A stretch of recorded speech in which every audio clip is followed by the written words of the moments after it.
Hi everyone and welcome back to my channel. Today we are reviewing House of Gucci, directed by Ridley Scott, starring Lady Gaga, Adam Driver, Jared Leto, Al Pacino, Jeremy Irons and Salma Hayek. House of Gucci tells the true story of the quite controversial marriage within the family of Gucci, who are the fashion designers that still stand today. And yes, I am being vague with that plot because I don't want to give the game away for anyone who does want to go and see this movie. Before we go any further though, if you could be a dear, hit the like button, hit the subscribe button as well if you haven't already.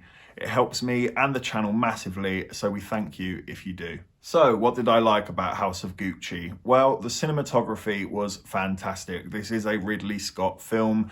It's bound to be quite epic and glorious in its nature. The glamour is excessive, as it should be. The locations are envious. You kind of wish you were there. The vehicles, the houses, the diamante bracelets. Yeah, it totally fits the tone for what this film was trying to achieve. It's a film about Gucci. I also really enjoyed the performances. Lady Gaga, damn, she has not just made a transition from musician to actress, she's like solidified herself as an actress.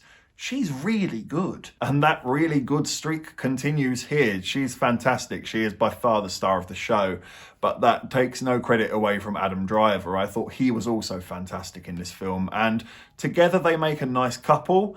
I don't know if I really bought their chemistry together, especially at the beginning, but I thought both performances singularly were fantastic. Yeah. My area. Do you know what? Some credit to Jared Leto. I always worry now when I see he's in a movie. I don't really like him as an actor, if I'm being brutally honest. But I thought he was actually quite good here. There's a lot of a prosthetic job going on, but he did bring some light-hearted, funny nature to the film, and I think it was needed.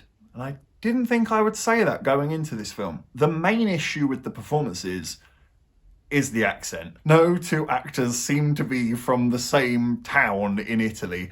Everyone is just wildly doing their own thing, and Jeremy Irons is just British. To be brutally honest, Jeremy Irons is just British in this movie, and I don't know why, really.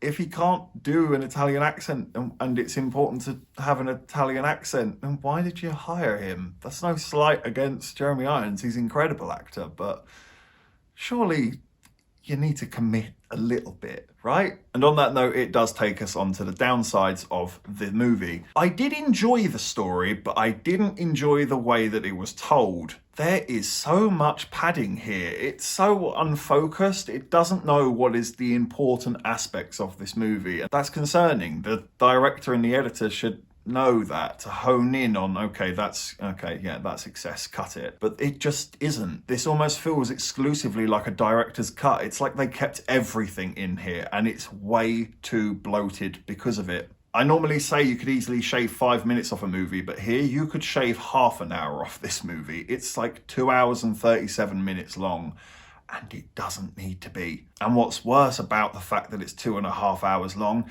is that they don't even really fully tell the story that they're trying to tell. They kind of tell it, and then it just sort of tails off a little bit. And it's, you just, at the end of the day, I walked out thinking, now if this was edited so much better and so much more focused, this could have been fantastic. This would have been a top 10 movie, easily. But it's just a bit of a tonal mess. It's all over the place. It's so stop-start. The pacing is really off here, and it really lets the movie down. I don't really know who this film is for. I don't know who I would recommend this to. On some aspects, I think some people would like it, and then on other aspects, I think, no, maybe they won't, actually. I can't really pinpoint the target audience for this, so I don't really know who I can say, oh, you should go and check this out. I can only suggest that you go and check it out if it genuinely piques your interest, or if you are someone who thoroughly enjoys performance-driven movies, because this is a lot of talking and a lot of acting, a lot of performances. So maybe if you're in that crowd, I would recommend it to you. I'm going to give House of Gucci a 6 out of 10. I did find a lot of things enjoyable here. The performances were good. I thought the storyline was interesting. I think this film has a great concept, and I can't be a hypocrite here. I've been complaining about the lack of originality in cinema at the moment. And this is quite original, to be fair to it. Maybe some sort of comparisons to I, Tonya could maybe be done there, but not really. It is kind of different. I do think there is a lot to enjoy here, but I don't think it's delivered or executed as brilliantly as it could be, and therefore it kind of feels like a missed opportunity. Thanks for watching this review. Please be sure to hit the like button and hit the subscribe button as well if you haven't already. And please leave a comment. I would love to know what you thought of House of Gucci. Take care, and I look forward to seeing you on the next review.